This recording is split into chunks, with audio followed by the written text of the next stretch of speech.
विधि विधान के साथ खुला बद्रीनाथ धाम के कपाट। प्रातः 6 बजे रवि पुष्य लगन में खुला कपाट। जय बद्री विशाल के जयकारों की गूंजा बद्रीनाथ धाम। मुख्य सेवक धामी पहुंचे चमोली के देवली बगड़ना। सीएम धामी ने स्थानीय जनता से की मुलाकात। पारंपरिक वेशभूषा में सजे सौरे नन्हे बच्चों से किया संवाद। कपाट खुलने के अवसर पर सब परिवार बद्रीनाथ धाम पहुंचे। प्रदेश अध्यक्ष महेंद्र भट्ट मंदिर में विधि विधान से की पूजा अर्चना। महेंद्र भट्ट ने बद्री विशाल का लिया आशीर्वाद। साधना टीवी की खबर का हुआ असर। भूमाफियाओं ने रोका पहाड़ी का चिरहरण करने वाले भूमाफियाओं की हुई पहचान। और अपराधों पर अंकुश लगाने के लिए लगातार सत्यापन अभियान जारी। 287 लोगों का किया गया सत्यापन। 73 मकान मालिक और ठेकेदारों के काटे गए चालान। नमस्कार, स्वागत है आपका। मैं हूं आपके साथ सपना दीपक मद्देशिया। बुलेटिन का आगाज करेंगे। धर्मरक्षक पुष्कर सिंह धामी पहुंचे नंदप्रयाग चमोली। सीएम धामी ने नंदप्रयाग चमोली में आयोजित श्रीराम कथा में प्रतिभाग किया। आइए अब आपका सीधा रुख कराते हैं नंदप्रयाग चमोली का, जहां धर्मरक्षक धामी श्री राम कथा में उपस्थित भक्तजनों को संबोधित कर रहे हैं। लोगों का तो है ही है, और जो लोग बापू की कथा में सम्मिलित होने के लिए देश भर से यहां आए हैं, ऐसे सभी भक्तगण, सभी राम भक्त, मैं आप सभी का पूज्य बापू की इस कथा में यहां पर आने के लिए, यहां के निवासियों का, यहां का सभी का मैं हृदय से आप सबका स्वागत करता हूं। और इस दिव्य आयोजन में वेद व्यास पर आसीन मानस के मर्मज्ञ, हमारी सनातन संस्कृति के संभावक, संरक्षक और भारत की पहचान को नई पीढ़ी तक पहुंचाने का दायित्व जो वर्षों से निर्वहन कर रहे हैं, ऐसे पूज्य मुरारी बापू को मैं प्रणाम करता हूं। और देवभूमि उत्तराखंड के सभी लोगों की ओर से आपका मैं यहां पर पहुंचने पर अभिनंदन करता हूं। साथ ही को भगवान राम की कथा को अवश्य श्रवण करने आपके सानिध्य में पहुंचूं। लेकिन सच बताओ तो लोग भी यहां, लेकिन सच में भगवान राम की और भगवान हनुमान जी की कृपा जिन पर होगी वही यहां पर पहुंचेगी। और मैं आज क्या बताऊं कि कल रात को मुझे आज बड़ा सुंदर संयोग भी है। आज ही भगवान बद्री विशाल के कपाट भी खुले हैं और मुझे कल रात को यहां आना था। मौसम खराब हो गया, मैं यहां रुद्रप्रयाग तक पहुंचा, वापस जाना पड़ा मुझे। और पूरी रात बारिश होती रही और मुझे लग रहा था कि पता नहीं मैं आज भगवान बद्री विशाल के कपाट खोलने के अवसर पर पहुंच पाऊंगा कि नहीं पहुंच पाऊंगा, बापू की कथा के शुभारंभ अवसर पर वहां पहुंच पाऊंगा कि नहीं पहुंच पाऊंगा।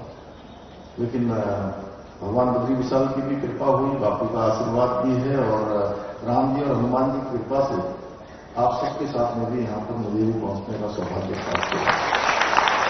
भाइयों बहनों, मर्यादा पुरुषोत्तम भगवान श्री राम की जीवन गाथा कोई सामान्य कथा नहीं है, बल्कि आध्यात्मिक आत्मिक चेतना जागृत करने का एक ये माध्यम है।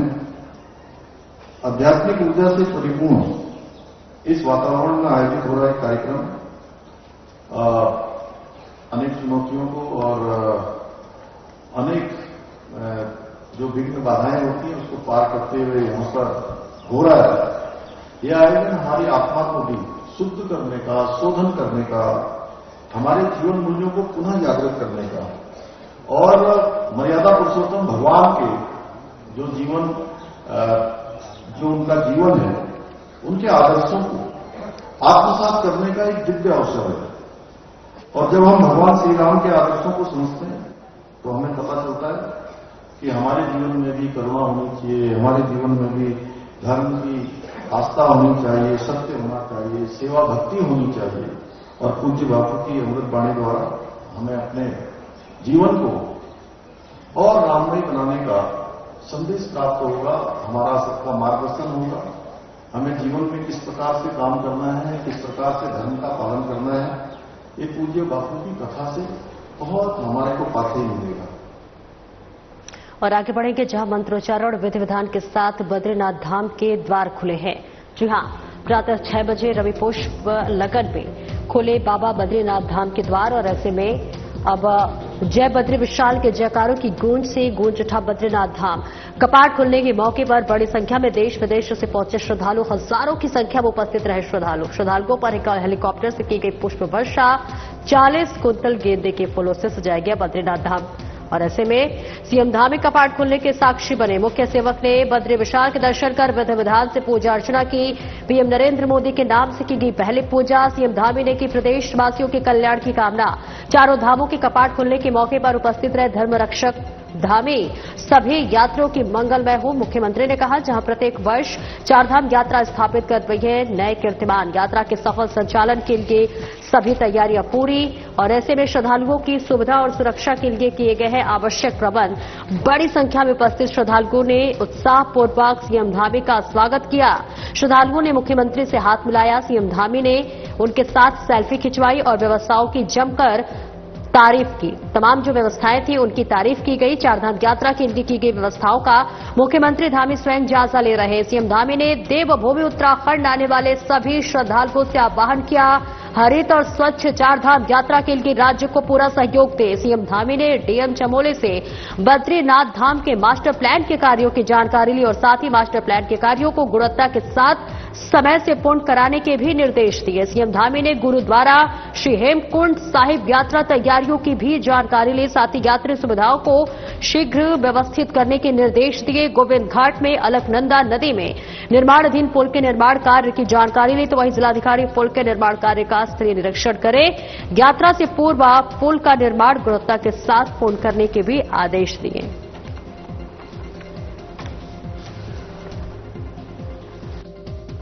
तानि वक्ष्यामि भूतये ऋषिर्नाम्नां सहस्रस्य वेदव्यासो महामुनिः छन्दोनुष्टुप् तथा देवो भगवान् देवकीसुतः अमृतां शुद्भवो बीजं शक्तिर्देवकी नन्दनः त्रिसामा हृदयं तस्य शान्त्यर्थे विनियुज्यते विष्णुं जिष्णुं महाविष्णुं प्रभविष्णुं महेश्वरम् अनेकरूपदैत्यान्तम् नमामि पुरुषोत्तमम्। अस्य श्रीविष्णोर्दिव्यसहस्रनामस्तोत्रमहामन्त्रस्य श्रीवेदव्यासो भगवान् ऋषिः अनुष्टुप्छन्दः श्रीमहाविष्णुः परमात्मा श्रीमन्नारायणो देवता अमृतांशुद्भवो भानुरिति बीजम् देवकी नन्दन श्रेष्ठेति शक्तिः उद्भवः क्षोभणो देव इति परमो मन्त्रः शङ्खबृन्नन्दकी चक्रीति कीलकम् शार्ङ्गधन्वा गदाधर इत्यस्त्रम् रथाङ्गपाणिरक्षोभ्य इति नेत्रम् त्रिसामा सामजः सामेति कवचम् आनन्दम् परब्रह्मेति योनिः ऋतुः सुदर्शनकाल इति दिग्बन्धः श्रीविश्वरूप इति ध्यानम् श्रीमहाविष्णुप्रीत्यर्थे सहस्रनाम जपे विनियोगः ध्यानम् क्षीरोदन्नप्रदेशे शुचिमणिविलसत्सैकते मौक्तिकानाम् मालाक्लुप्तासनस्थस्फटिकमणिनिभैर्मौक्तिकैर्मण्डिताङ्गः शुभ्रैरभ्रैरदभ्रैरुपरि विरचितैर्मुक्तपीयूषवर्षैः आनन्दीन पुनीयादरिनलिन गदा शङ्खपाणिर्मुकुन्दः भूः पादौ यस्य नाभिर्वियदसुरनिलश्चन्द्रसूर्यौ च नेत्रे कर्णावाशा शिरोद्यौर्मुखमपि दहनो यस्य वाक्तेयमब्धिः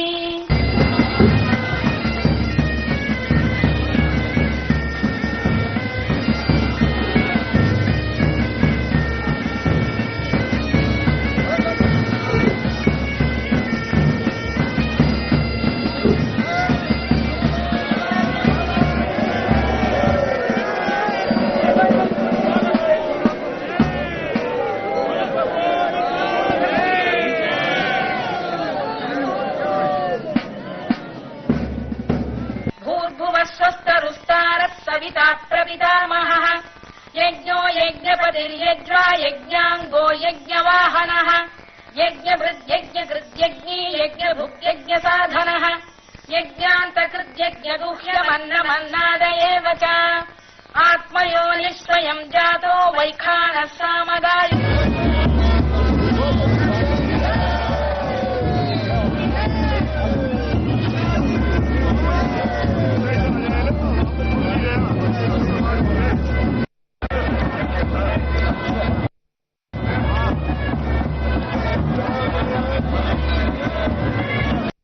बहुत ही शुभ दिन है और भगवान बद्री विशाल के कपाट आज खुल रहे हैं। मैं सभी आने वाले तीर्थयात्रियों का, श्रद्धालुओं का, सबका देवभूमि उत्तराखंड आगमन पर, भगवान के द्वार पर पधारने पर सबका स्वागत करता हूं, अभिनंदन करता हूं और भगवान से प्रार्थना करता हूं कि सभी आने वाले तीर्थयात्रियों की, श्रद्धालुओं की यात्रा कुशलतापूर्वक संपन्न हो और यात्रा सबकी अच्छी हो। उसके निमित्त सारे प्रयास किए गए हैं, सारे प्रबंध किए गए हैं। यहाँ की यात्रा, चारधाम यात्रा, हमारे पूरे धामों की यात्रा, सभी यात्राएं थोड़ा कठिनाई में होती है, लेकिन उसके बावजूद भी ये कोशिश की गई है कि यात्रा में कम से कम कठिनाई हो, यात्रा सुरक्षित हो। उस निमित्त सभी विभागों की समीक्षा भी की गई है और लगातार समीक्षा की जा रही है। सर, डेवलपमेंट वर्क का हम लोगों का भी और आदरणीय प्रधानमंत्री जी लगातार इसकी समीक्षा करते हैं। उन्हीं के मार्गदर्शन में, उन्हीं के नेतृत्व में भगवान बद्री विशाल के मास्टर प्लान पर काम हो रहा है। क्योंकि 6 महीने काम यहाँ नहीं हो पाता है, लेकिन उसके बावजूद भी जो 6 माह का समय होता है, तेजी से काम होता है और ये डेवलपमेंट वर्क पूरा होने पर आप देख भी रहे होंगे, बदला बदला सा आपको यहाँ पर दिखाई दे रहा है। जब ये पूरा काम हो जाएगा तो ये पूरी भगवान बद्री विशाल की नगरी बहुत सुंदर होगी और आध्यात्मिक रूप से हमारे सभी तीर्थयात्री पर्यटकों के लिए एक अच्छा स्थान जो हमेशा उनके लिए जो है उनके स्मरण में रहेगा। आज कपाट खुल रहे हैं, आज कपाट खुले हैं भगवान के और कल हमने जो भारत सरकार से, आदरणीय प्रधानमंत्री जी से, आदरणीय गृह मंत्री जी से जो निवेदन किया था कि जोशीमठ के नवनिर्माण और पुनर्निर्माण के लिए, वहां के सुरक्षा कामों के लिए, अनेक जो विकास के काम है उनके लिए हमको जो है धनराशि दी जाए। 1700 करोड़ रुपए की धनराशि स्वीकृत हुई है, जिसकी पहली किस्त इस वर्ष की 292 करोड़ रुपए की कल जारी हो गई है। मैं आदरणीय प्रधानमंत्री जी का और गृह मंत्री जी का। और वहीं प्रदेश अध्यक्ष महेंद्र भट्ट ने, आपको बताते चले, जहां भगवान श्री बद्री विशाल के कपाट खुलने के शुभ अवसर पर सपरिवार पहुंचे बद्रीनाथ धाम और प्रदेश अध्यक्ष महेंद्र भट्ट ने सपरिवार भगवान श्री बद्री विशाल के इनके दर्शन के बद्रीनाथ धाम मंदिर में विधि विधान से पूजा अर्चना की। प्रदेश अध्यक्ष महेंद्र भट्ट ने भगवान श्री बद्री विशाल का आशीर्वाद लिया। समस्त प्रदेशवासियों के सुख समृद्धि और राज्य की उन्नति के लिए कामना की। सरकार तीर्थयात्रियों की सुविधा और सुरक्षा के लिए प्रतिबद्ध है। कहा कि देश और प्रदेश को चारधाम यात्रा को लेकर रहती है प्रतीक्षा। चारधाम यात्रा संचालित करने वालों के लिए महाउत्सव की तरह होती है यात्रा। इस वर्ष में ऐतिहासिक होगी चारधाम यात्रा।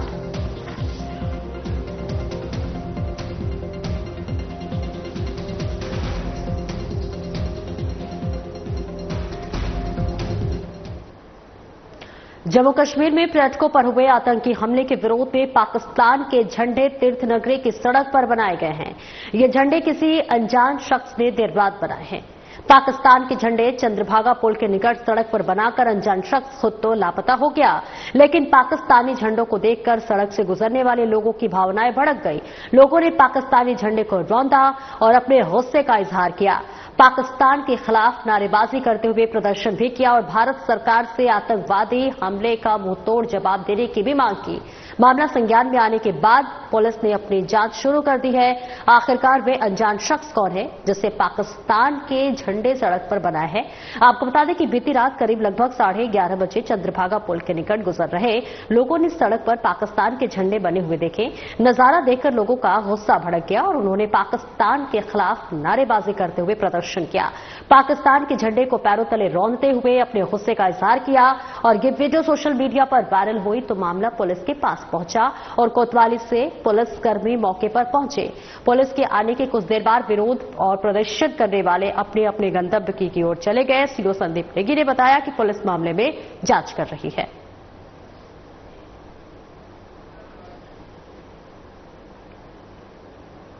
टूरिस्ट सीजन के साथ अब चारधाम यात्रा भी शुरू हो गई है और ऐसे में सड़कों पर ट्रैफिक का दबाव बढ़ गया है। ट्रैफिक को सुचारू रूप से चलाने के लिए पुलिस हर चुनौती को स्वीकार करती हुई दिखाई दे रही है। ऋषिकेश से लेकर मुनिकीरेती और लक्ष्मण झूला थाना क्षेत्र में भारी गर्मी के बीच पुलिस ट्रैफिक को सुचारू रूप से चलाने का काम कर रही है, तो वहीं पर्यटकों को चारधाम यात्रा पर आने और श्रद्धालुओं की सुविधा का भी ख्याल रखने में लगी है। मुनिकीरेती में खुद पुलिस कप्तान आयुष अग्रवाल सड़क पर ट्रैफिक कंट्रोल करते हुए दिखाई दिए और वह ऋषिकेश और लक्ष्मण झूला थाना पुलिस से आपसी समन्वय स्थापित कर ट्रैफिक को सुचारू रूप से चलाने का काम भी कर रहे हैं। पुलिस कप्तान के इस एक्टिविटी को स्थानीय लोगों ने जमकर सराहा है। स्थानीय लोगों ने पुलिस को ट्रैफिक जाम से निपटने के लिए हर संभव मदद करने का भरोसा दिलाया है। पुलिस कप्तान की सड़क पर होने के अन्य पुलिसकर्मी भी जान से ट्रैफिक को कंट्रोल कर रहे हैं। पुलिस कप्तान आयुष अग्रवाल ने बताया कि पूरी पुलिस टीम के सहयोग से ट्रैफिक को सुचारू चलाया जा रहा है। पर्यटकों और श्रद्धालुओं की सुविधा का भी ध्यान रखा जा रहा है। ऋषिकेश और लक्ष्मण झूला क्षेत्र की पुलिस ट्रैफिक व्यवस्था को बनाए रखने में पूरा सहयोग कर रही है।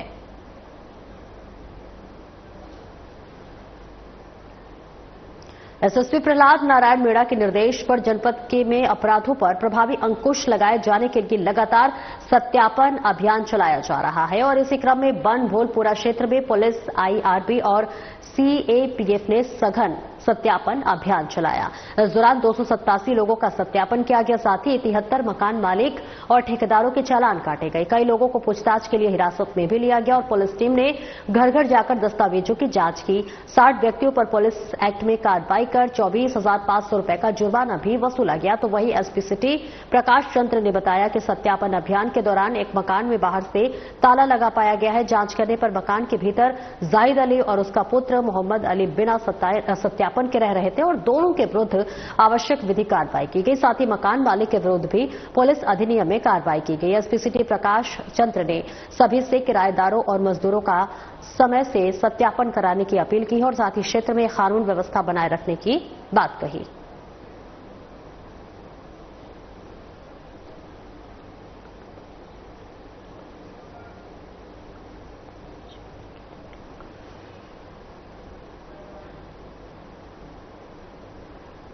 और वे मुख्यमंत्री पुष्कर सिंह धामी चमोली पहुंचे हुए हैं, जहां चमोली के देवली बगड़ पहुंचे सीएम धामी ने स्थानीय जनता से भी मुलाकात की। पारंपरिक वेशभूषा में सजे सौरे अन्य बच्चों से संवाद किया। स्थानीय लोगों ने फूल मालाओं के साथ मुख्यमंत्री पुष्कर सिंह धामी का स्वागत किया। सीएम धामी जिंदाबाद के नारे लगाए। भोटिया जनजाति के समृद्ध सांस्कृतिक विरासत के दर्शन किए। स्थानीय जनता से मिले, प्रेम और स्नेह से मन अभिभूत हुआ। मुख्यमंत्री ने कहा, वही मातृ शक्ति द्वारा दिए गए स्नेह, आशीर्वाद और अपनत्व ने किया भाव विभोर। स्थानीय जनता की मुस्कान और संस्कृति के प्रति जागरूकता हमारे उत्तराखंड की जीवंत परंपराओं की प्रतीक है।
और वही साधना टीवी की खबर का बड़ा असर हुआ है। जी हां, आपको बता दें, भूमाफियाओं ने रोका पहाड़ी का चीरहरण।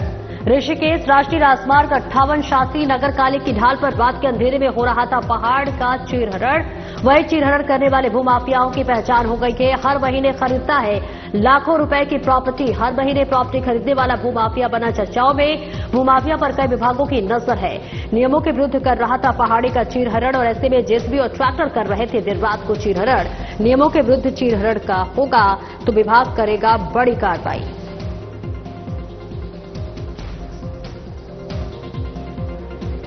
तो ये बड़ी खबर आपको दिखा रहे हैं जहां पर साधना टीवी की खबर का बड़ा असर हुआ है। आपको बता दें कि भूमाफियाओं ने अब जो पहाड़ी का चीर हरण कर रहे थे वो रोक दिया गया है। लगातार साधना टीवी इस खबर को प्रकाशित कर रहा था। लगातार आप देखिए साधना टीवी की खबर का ये बड़ा असर माना जा रहा है। ऋषिकेश पहाड़ी राष्ट्रीय राजमार्ग 58 शास्त्री नगर काली की ढाल पर रात के अंधेरे में पहाड़ी का चीर हरण हो रहा था।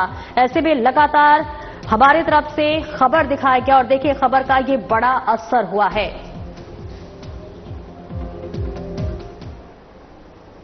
और इस खबर पर ज्यादा जानकारी के लिए उत्तराखंड से हमारे ब्यूरो चीफ कमल शर्मा हमारे साथ जुड़ रहे हैं। कमल, देखिए लगातार साधना टीवी की तरफ से ये खबर प्रकाशित की जा रही थी और अब ये बड़ा असर हुआ है। क्या कुछ प्रतिक्रिया आ रही है खासतौर से उन स्थानीय नागरिकों का जो लगातार इसकी जो है शिकायत कर रहे थे और परेशान थे? हाँ, सपना बिल्कुल सही है। लगातार मैंने कहा कि पहले 2-3 महीने पहले भी यहाँ पर काम चल रहा था। फिर उसके बाद हमने वहां जब लोगों का विरोध हुआ था तो हमने खबर चलाई थी कूदने लगा था, लेकिन फिर रात के अंधेरे में यहाँ पर जेसीबी कुछ ट्रैक्टरों द्वारा लगातार फिर इस पहाड़ी को काटा जा रहा था और बताया जा रहा था कि ये बिल्कुल नियम विरुद्ध यहाँ पर काम चल रहा है।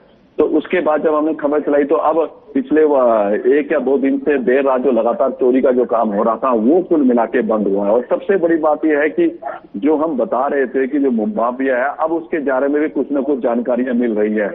उसके बारे में पता चला है कि उसकी इतनी बड़ी इनकम है या उसकी इतनी बड़ी आय है कि जो हर महीने 2 महीने में लगातार बड़े से बड़े भूखंड लाखों रुपए करोड़ों रुपए खरीदता है। और जब ये चीजें निकल के आ रही हैं तो पता चला है कि कई विभागों की नजर भी उस पर पूरी बनी हुई है। तो कुल मिला के कहें अब ये चीजें धीरे धीरे निकल के आ रही हैं कि कौन इन लोगों में, इन भूमाफियाओं में शामिल है। तो चीजें काफी कुछ निकल के आई हैं। मैंने बताया ना कि उस पे इतना बड़ा महीने 2 महीने में लगातार कई चीजें लगातार खरीदता रहता है। और ये भी बताया जा रहा है काफी कुछ उसने अन्य जगह में भी काफी चीजें खरीदी हुई हैं, जिसको लेकर लगातार कहीं ना कहीं अधिकारी नजर बनाए गए हैं। और कुल मिला के देखें कहीं ना कहीं असर अब जरूर दिखाई दिया है। जो पहाड़ी दिन रात जो काटी जा रही थी उसको अब कहीं ना कहीं रोक लगी है। और यही अब जब कई अधिकारियों से भी हमारी बात हुई है तो उन्होंने कहा है कि चोरी छिपे जो काम चल रहा था उसको भी हमने रोक लगाने का प्रयास किया और जैसे ही फिर नियमों के विरुद्ध काम होगा तो बड़ी से बड़ी कार्रवाई इसके ऊपर की जाएगी।